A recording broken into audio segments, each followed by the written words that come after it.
नमस्कार साथियों, एक बार फिर से आप सभी का स्वागत है आपके अपने YouTube channel Indian technical institute पर।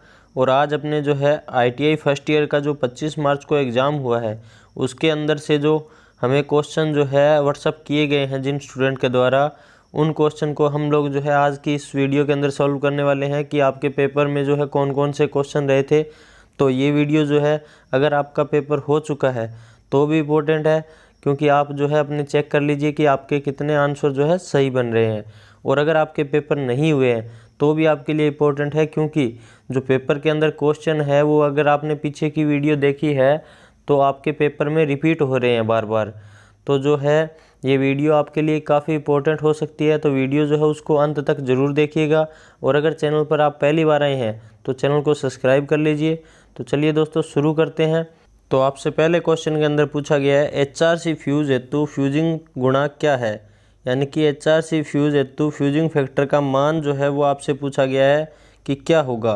तो सबसे पहला जो है इसके अंदर जो है ऑप्शन आपको दिए गए हैं 1.0 होगा, दूसरा ऑप्शन आपको दिया गया 1.1 होगा, तीसरा ऑप्शन दिया गया 1.4 होगा या 1.7 होगा दोस्तों। तो इसका जो सही आंसर रहेगा दोस्तों वो रहेगा 1.11। तो HRC फ्यूज़ का जो फ्यूजिंग फैक्टर का मान होता है वो 1.11 होता है दोस्तों। इसके अलावा जो है इसके अंदर और क्या क्वेश्चन बनते हैं, तो इसके अंदर पूछ लिया जाता है कि HRC का पूरा नाम क्या है दोस्तों। HRC का पूरा नाम क्या है, तो high rapturing capacity. High rapturing capacity जो है HRC का पूरा नाम है दोस्तों।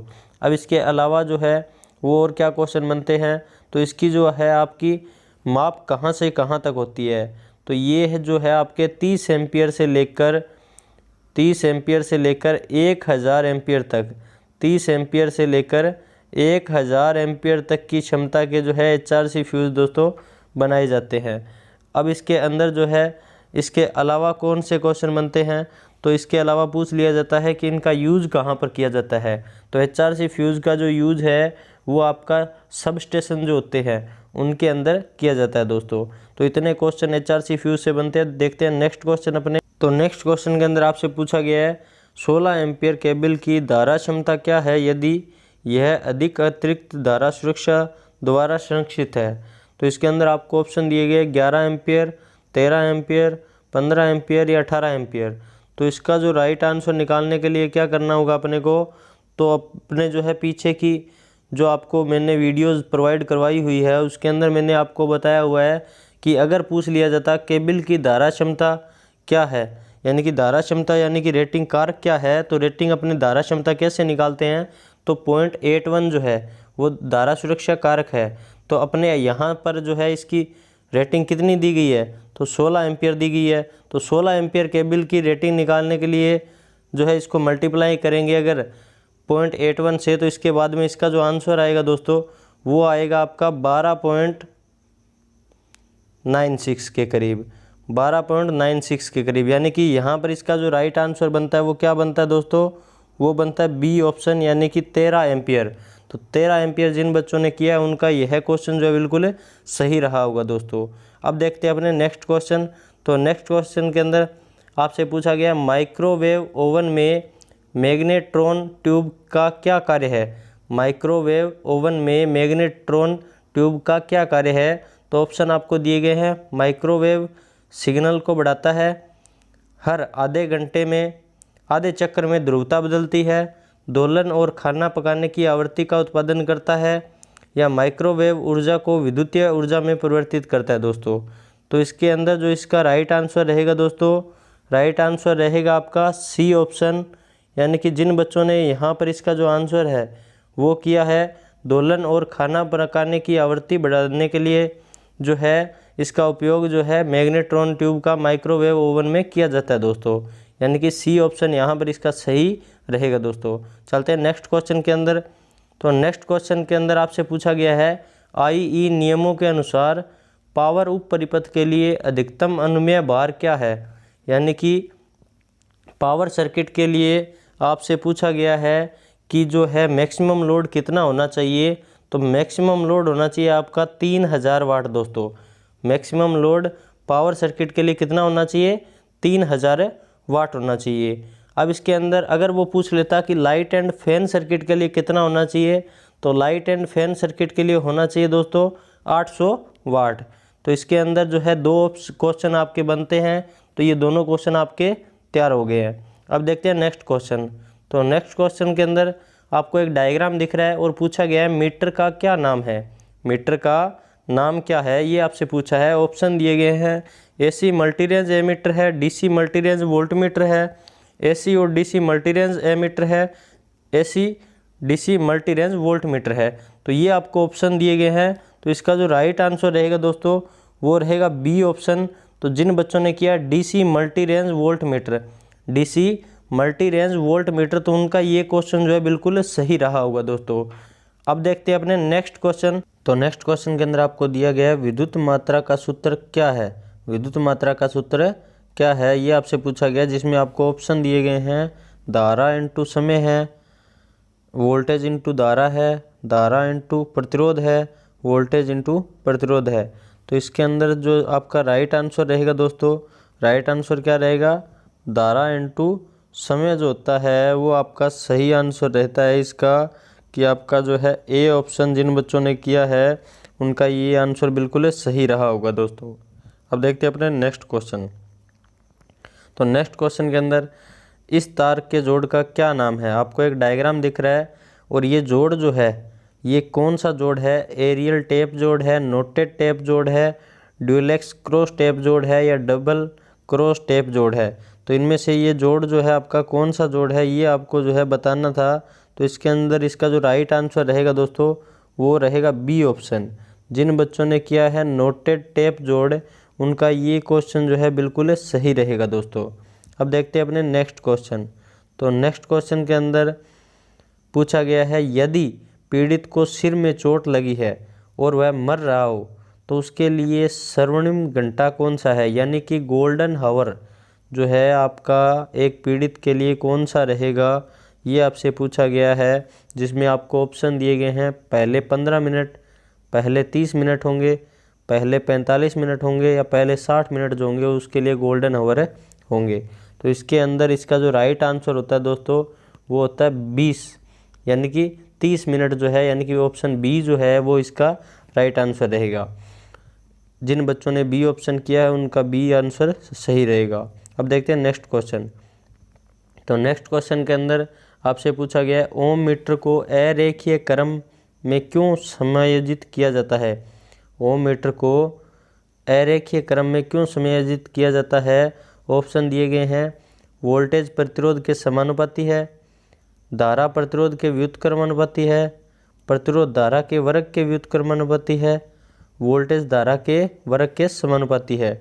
तो देखिए दोस्तों क्या होता है आपका जो आपकी करंट होती है, यानी कि जो आपकी करंट होती है वो किसके समानुपाती होती है, V/R।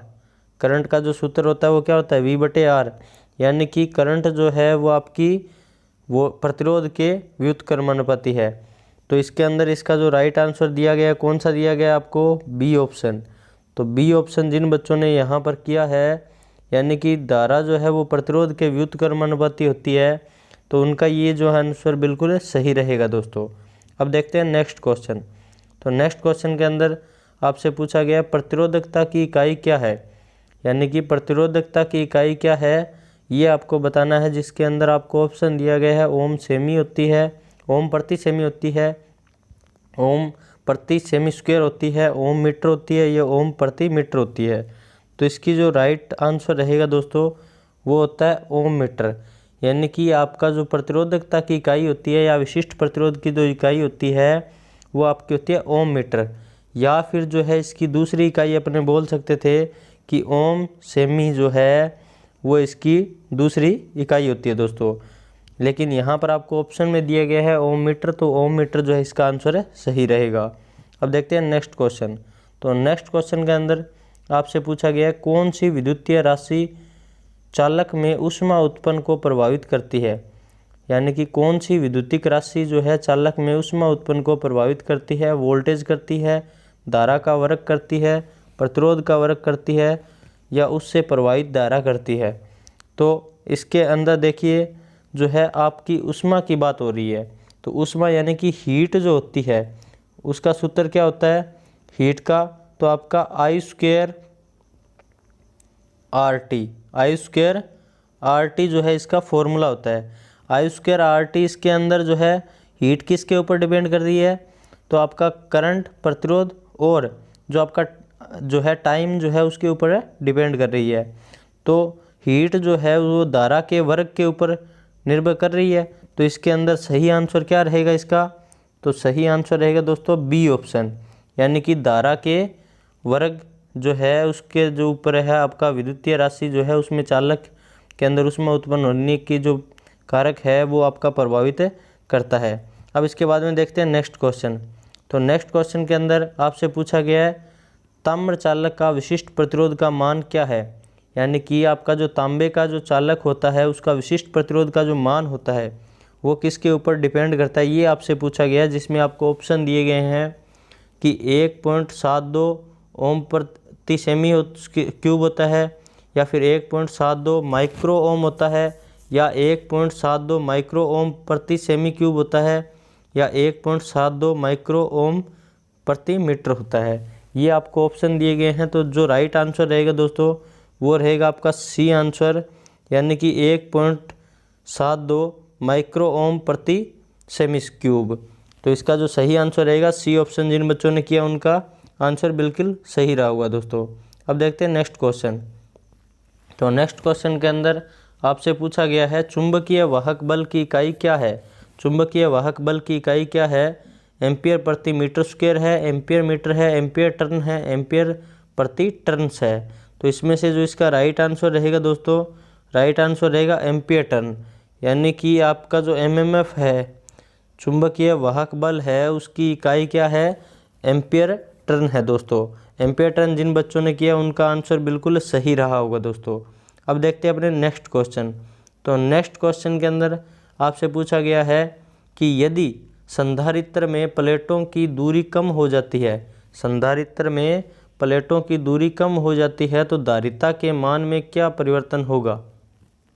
आपसे पूछा गया है कि आपका जो कैपेसिटर है उसके अंदर प्लेटों के बीच की अगर दूरी कम हो जाएगी तो उसका जो कैपेसिटर का मान होगा उसमें क्या चेंजेस होंगे। तो आपको ऑप्शन दिए गए हैं, शून्य हो जाएगा, समान रहेगा, कम होगा या बढ़ेगा। तो इसका जो राइट आंसर रहेगा दोस्तों वो क्या होगा, बढ़ेगा, यानी कि धारिता का मान क्या हो जाएगा, बढ़ जाएगा। अब इसके बाद में देखते हैं नेक्स्ट क्वेश्चन। तो नेक्स्ट क्वेश्चन के अंदर आपसे पूछा गया एसी सर्किट में रिएक्टिव पावर का सूत्र क्या है। एसी सर्किट में रिएक्टिव पावर का सूत्र क्या है, जिसके अंदर आपको ऑप्शन दिया गया है रिएक्टिव पावर बराबर VI, रिएक्टिव पावर बराबर √2 VI, रिएक्टिव पावर बराबर VI cos phi, reactive power बराबर VI sin फाई। तो इसका जो राइट आंसर रहेगा दोस्तों, राइट आंसर रहेगा डी ऑप्शन। जिन बच्चों ने डी ऑप्शन किया उनका बिल्कुल सही आंसर रहेगा। इसके अंदर जो है आपको अगर पूछ लिया जाता कि आपका जो है एक्टिव पावर का सूत्र क्या रहेगा या फिर एसी के अंदर पावर का सूत्र क्या रहेगा, सीधा पूछा होता, तो यहाँ पर VI cos फाई जो है इसका सही आंसर रहता। और अगर इसमें पूछ लिया जाता कि डीसी के अंदर आपका जो है पावर का सूत्र क्या रहेगा, तो डीसी के अंदर पावर का सूत्र रहेगा P बराबर VI। तो यहाँ पर जो आपके ये 3 क्वेश्चन बनते हैं। तो देखते हैं नेक्स्ट क्वेश्चन।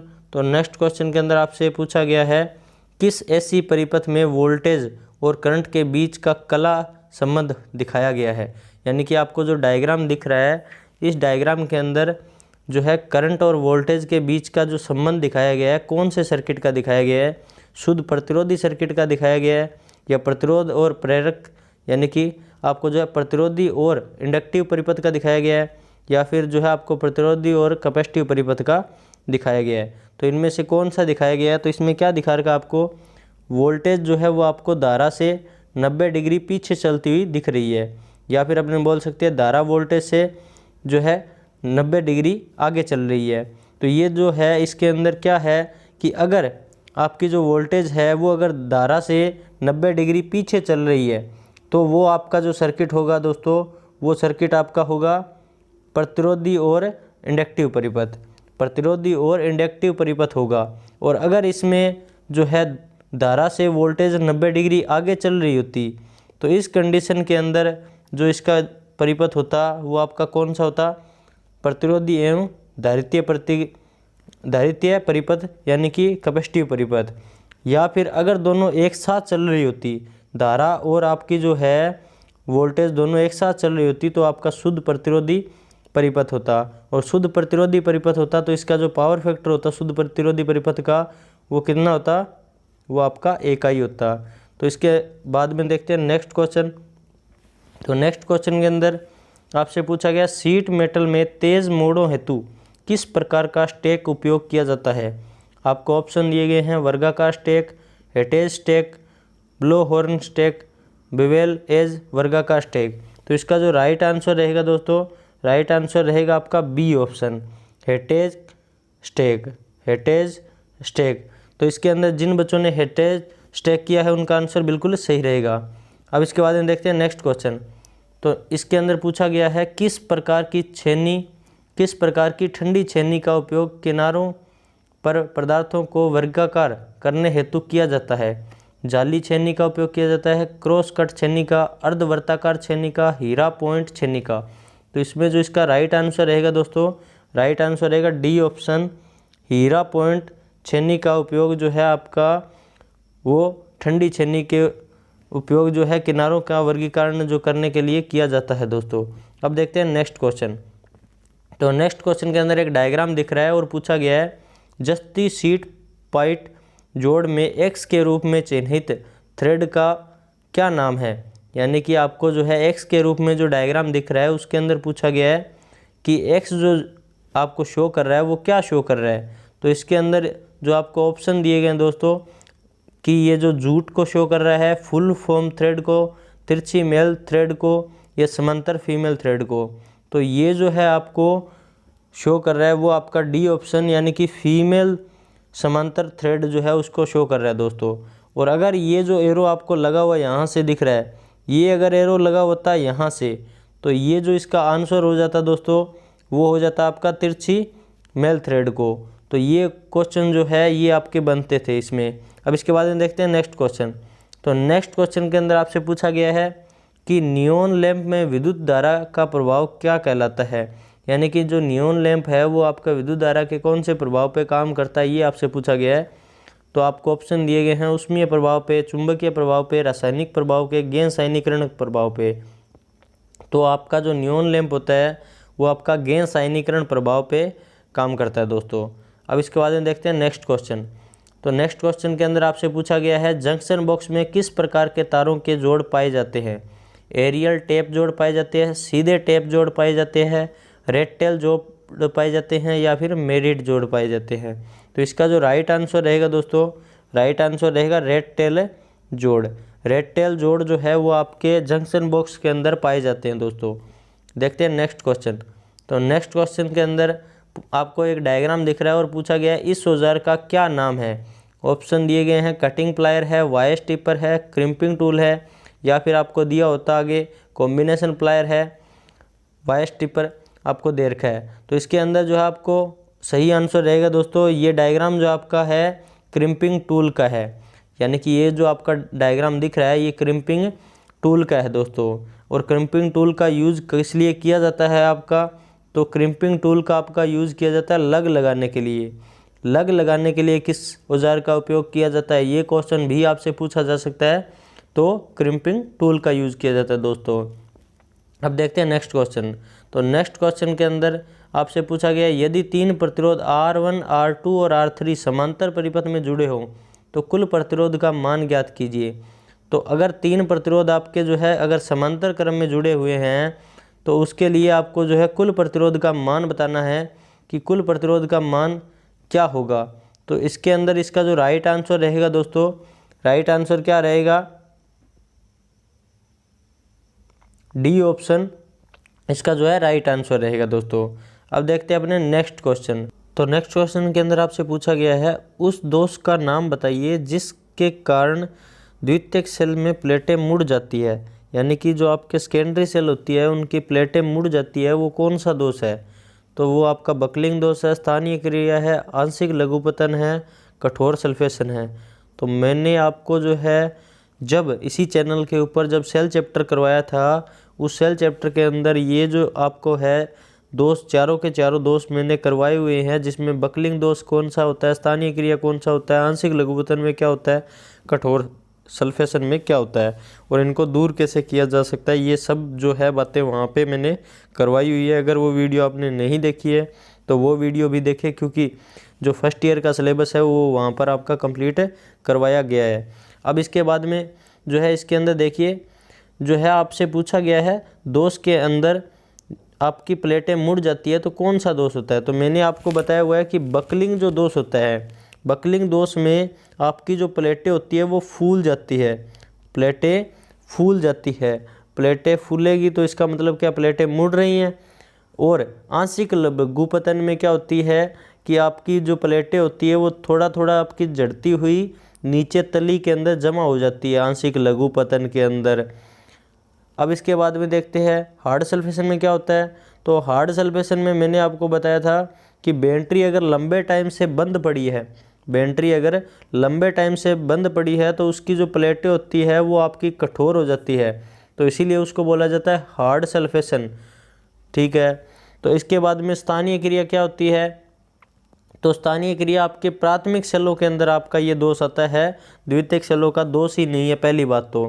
और स्थानीय क्रिया के अंदर होता क्या है, तो स्थानीय क्रिया के अंदर आपकी जो प्लेटें होती है वो आपके अलग अलग छोटे छोटे सेल बना लेते हैं, तो इसके लिए उसको क्या बोला जाता है, लोकल एक्शन या स्थानीय क्रिया बोला जाता है। अब इसके बाद में देखते हैं नेक्स्ट क्वेश्चन। तो नेक्स्ट क्वेश्चन के अंदर आपसे जो है एक डायग्राम दिया गया और पूछा गया है शंट प्रतिरोध सामग्री का नाम क्या है। यानी कि आपको एक जो डायग्राम दिख रहा है वो प्रतिरोध का है और ये प्रतिरोध कौन सा है ये पूछा गया है। ऑप्शन आपको दिए गए हैं, तांबा है, यूरेका है, नाइक्रोम है या मैग्नीन है। तो इसमें से ये जो आपको डायग्राम दिख रहा है ये कौन सा आपका प्रतिरोध है दोस्तों। अब इसके अंदर आपका जो राइट आंसर रहेगा डी ऑप्शन। जिन बच्चों ने यहाँ पर किया है मैग्नीन, उनका आंसर बिल्कुल सही रहेगा दोस्तों।